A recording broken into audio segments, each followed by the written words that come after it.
Hi everyone, in this video I will show you how to fix chat disabled in Roblox. So first things first, you have to log into your Roblox account.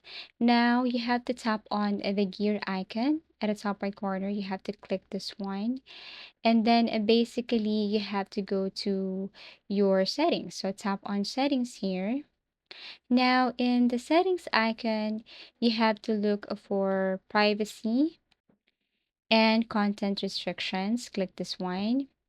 Now here you have to tap on communication. You have to look for communication here. And then here in the communication, you have to tap on experience chat. And here you have to set this to everyone. So if you see that this one was set to no one, you have to select everyone, both of this.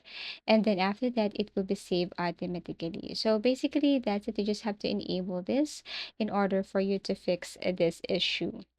And if still after doing this you encounter the problem, and then the last thing you should do is just go to Roblox support.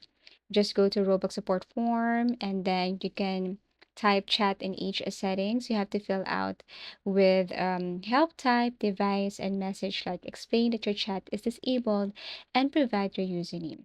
And basically that's it. So that's how easy it is to fix chat disable in Roblox. Thank you for watching, and see you again in our next video tutorials.